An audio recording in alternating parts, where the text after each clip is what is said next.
Hello there. I'm Maiva Cifuentes, and welcome back to the Flying Cat Marketing Interview Series. Today I'm speaking to Matt Wolach, who is a sales coach who teaches SaaS leaders how to close more demos. So I'm really excited about this today because we're going to be talking about exactly the framework that he teaches these SaaS salespeople, SDRs, AEs, etc., on how to actually systematically sell more in demos. I won't keep going. Let's just hear what Matt has to say. Enjoy.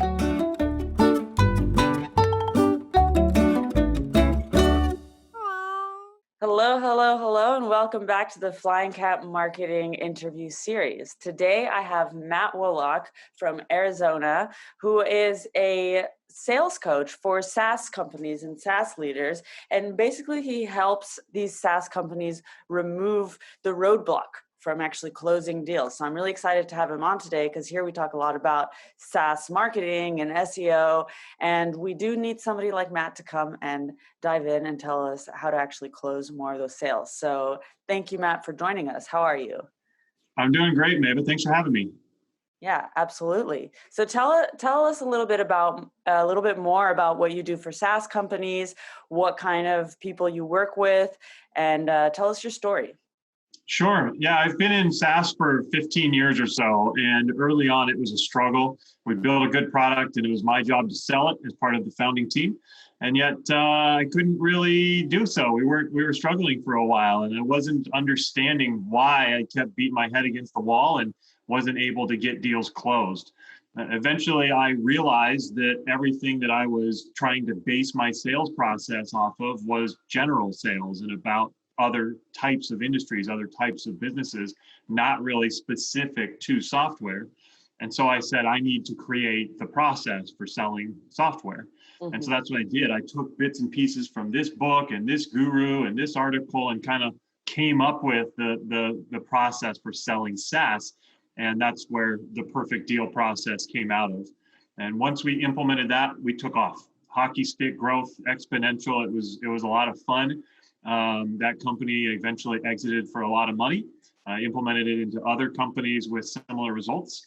And now I enjoy having an incredible amount of impact by working with lots of companies around the globe and helping them understand how they can improve their sales, how they can take their product and pitch it in such a way that buyers realize they need it. They have an emotional pull that says, I have got to have this right now. And it's probably similar to what you do on the marketing and messaging side to get them really emotional about their solution to their pain. And so that's kind of what we do on the sales side as well. So what is the perfect deal process? Yeah, so the deal means something. The D.E.A.L is really the foundation of it. And the process is designed for anywhere from when the lead comes in all the way to close. But primarily it's focused around the demo and that sales call when you're interacting with the prospect. And so the D stands for discover. You really need to learn all about your prospect and what makes them tick.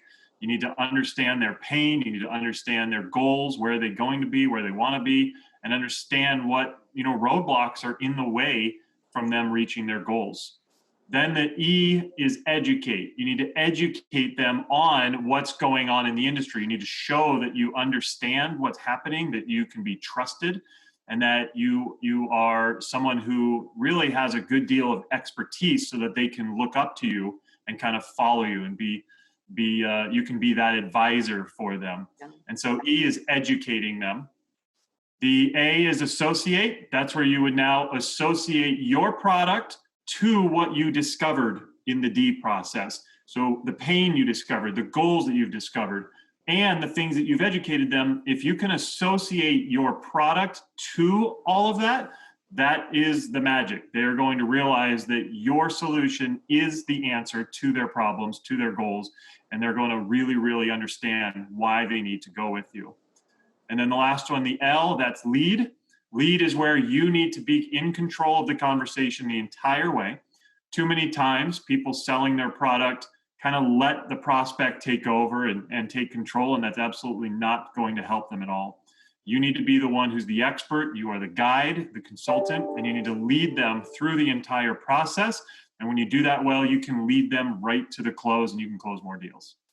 Okay, so I find it interesting that educating them is part of the deal process, because I know that, before the internet, the salespeople were always the educators because buyers weren't informed. The only way they could get informed was by talking to salespeople. And now we kind of have marketing that also plays this role, is educating people, establishing the brand as an expert.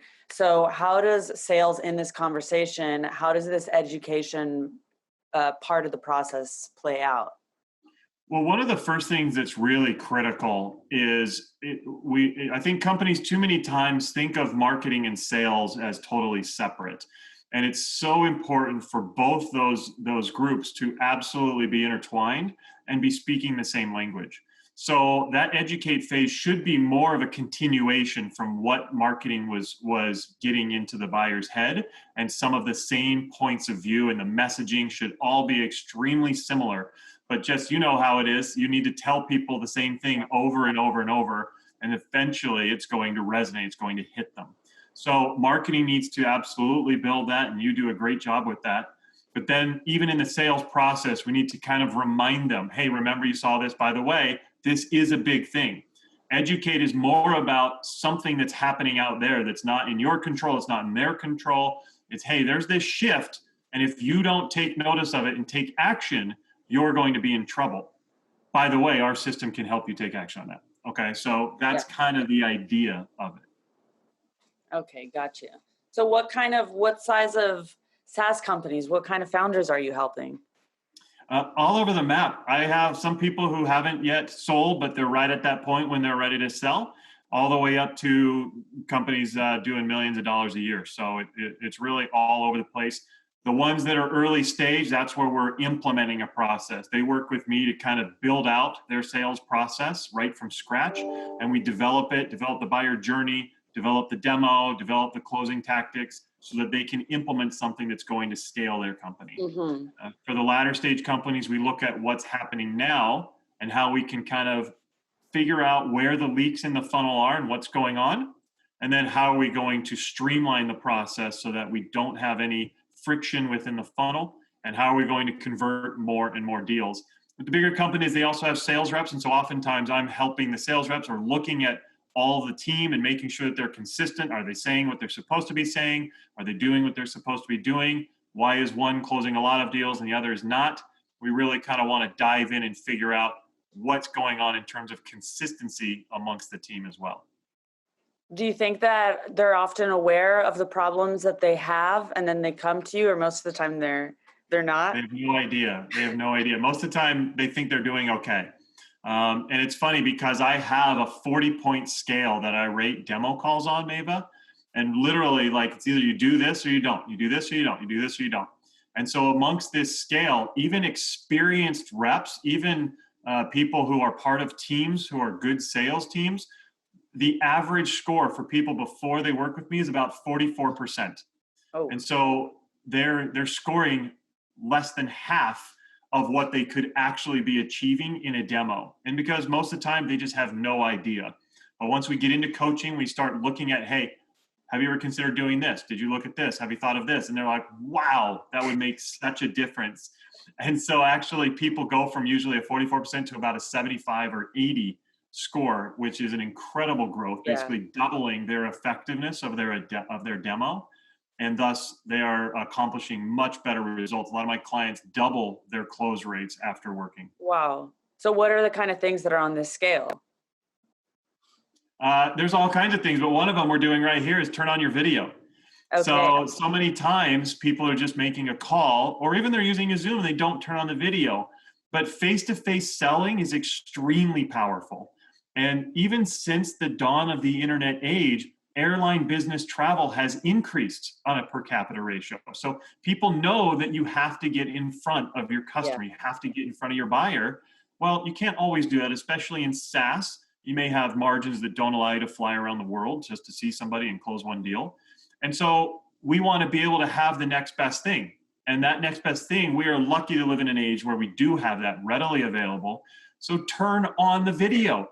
people want to look at you. They want to look into your eyes, and they'll be able to trust you and say, is this a real person? Is this somebody who I can put my faith in and my company's life in their hands, and give them money to try and help us through these challenges? It's so important to do that. And yet so many people don't do that one simple thing, and it can lead to a lot bigger results.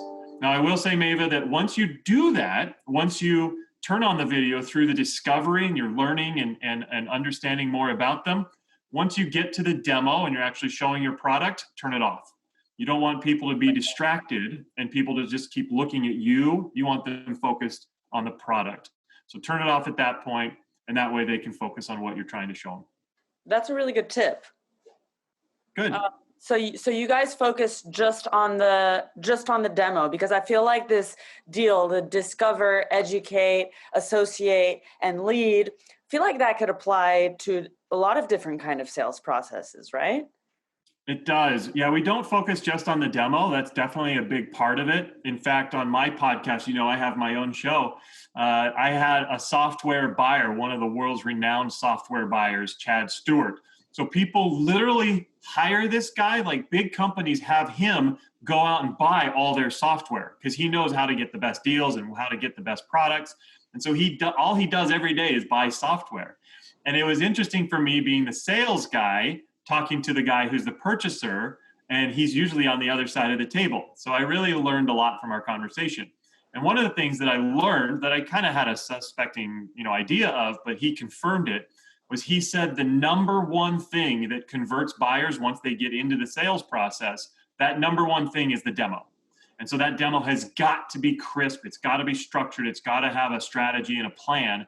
And he said it's very powerful when you can have a very solid demo. So yes, we do focus on the demo a lot.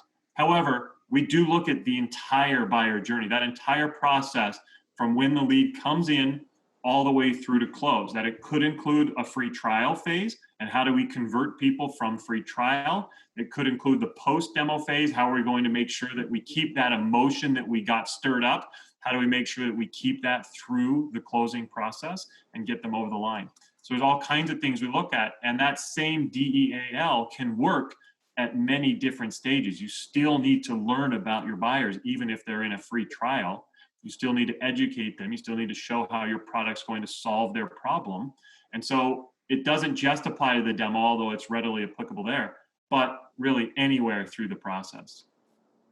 So how do you define, when you're defining in the buyer's journey, when you say a lead is coming in, do you help these companies work with marketing to define when a lead is actually entering the sales process or when they're still being nurtured by marketing? A little bit, yeah. We do talk about MQLs and SQLs and differentiating and making sure you're setting up your process so that you can really target with the right messaging. And you can decide, hey, is marketing handling this one, or is sales going to handle this one? When does that handoff occur? We do talk about that a bit. We talk about how it's important to keep marketing and sales in alignment, really good communicating between the teams. And so that's absolutely critical. But yeah, I would agree. It's good to know when that process starts so that the right team can take over. Right. It's something that a conversation I've been having a lot lately. It's how are you defining when do we actually give it to you? Like, how are we scoring these leads, and how can we be on the same page? Because there's a lot of marketers like me, for example, who are very just into giving. We're not going to ask. And sometimes it's to the point of, we don't even want to gate this content. Like, yeah. And then sales is like, well, we better just gate that content. So it's interesting to talk to somebody who's more into sales to see, like, okay, what's the best way for us to be aligned? What's the best way for this handoff to occur? But from what I understand, what you're saying, it's more based on the company and the product. It really is, because there could be some companies where it's important to get that over to the sales team at a very early part of the pipeline. And some companies, they don't want it until it's fully fleshed out and this is somebody who's ready to start moving into the decision phase. So it really kind of depends. I don't really have a hard and fast rule. Mm-hmm. In fact, I would I would actually defer to somebody like yourself on the marketing side more. But I think it really does matter per company. What do you think? I think that it matters for the company, for the product, because it's not even just the customer persona that's different for each of them, but it's also the specific pain points of that person. Each buyer journey is different. Even for one product, you can have several buyers, so you just have to define that from the beginning. I just find it interesting to see from the other's side, from the perspective, when do we get that? Because I know there's all this this complaints that we hear from a lot of salespeople, a lot of SDRs that I'm seeing on LinkedIn, who are just saying, okay, well, these leads that I'm getting from marketing, they're not ready to buy. But it's also just, okay, just because they downloaded a white paper or they watched a webinar, well, that's not the time to pick up the phone. That's not the time to start calling them. Great. So just building out these lead scoring models. It's for me, I don't really know whose responsibility that always is to define that. But I guess it's a team effort between sales and marketing. Yeah, I would agree. I think that it's really important for the team to understand when that happens. But yeah, sales can get very frustrated when all of the leads, and marketing is saying, hey, we gave you 300 leads this month. What's the problem?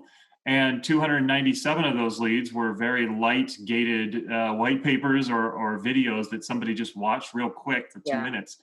That's going to be very difficult to convince a sales team that you should have closed all of those. So a lead is not a lead is not a lead. I think it's really important to define and understand the different value of each of your leads. Yeah, I was actually talking to Vanessa de Souza, who's the CMO of Rentals United, which is a channel distribution software for short-term rental property managers.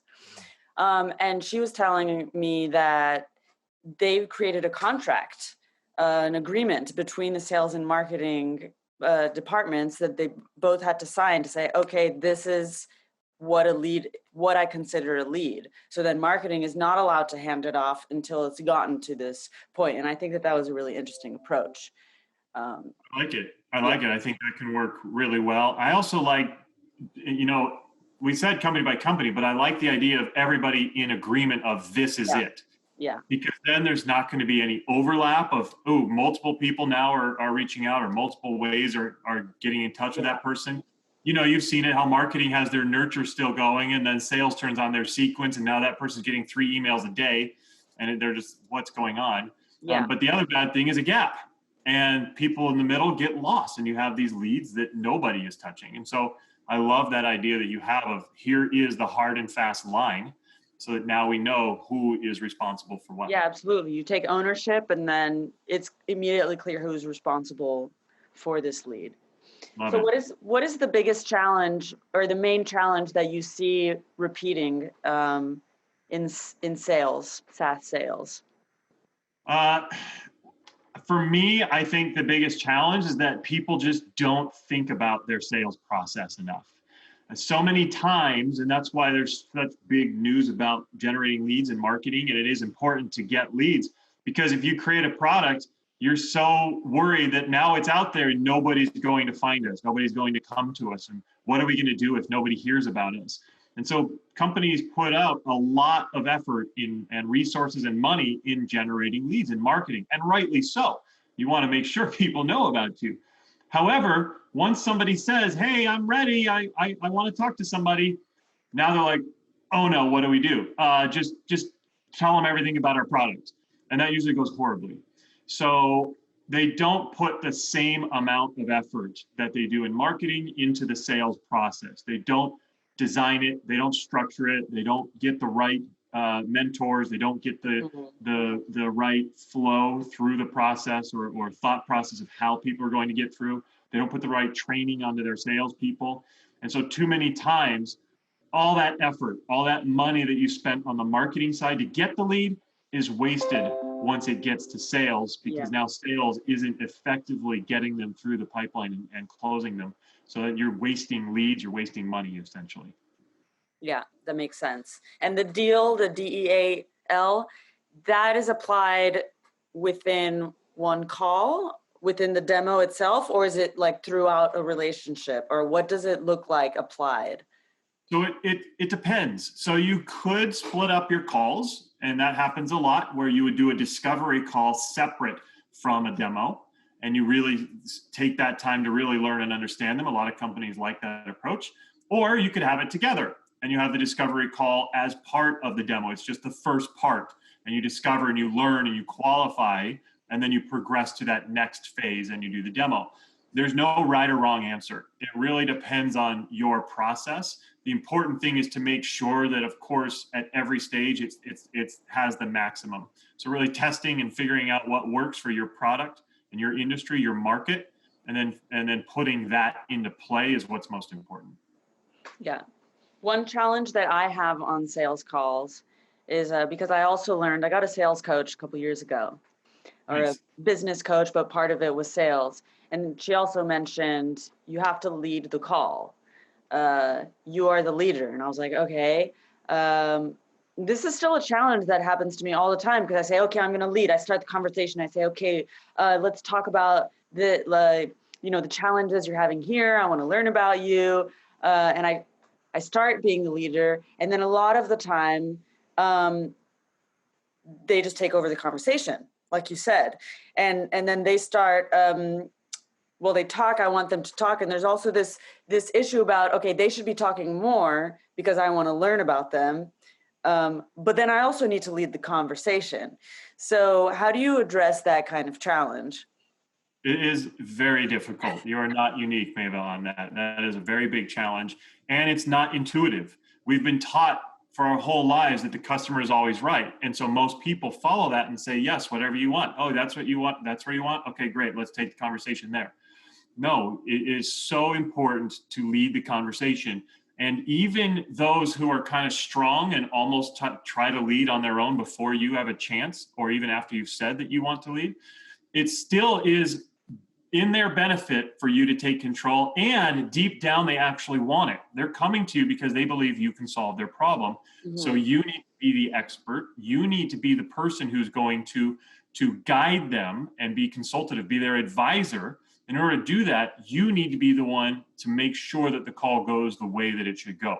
Mm-hmm. I had a client just earlier this week or last week, can't remember when, but he said, hey, I'm struggling with lead because I work with big companies. He works with big Fortune 500 companies.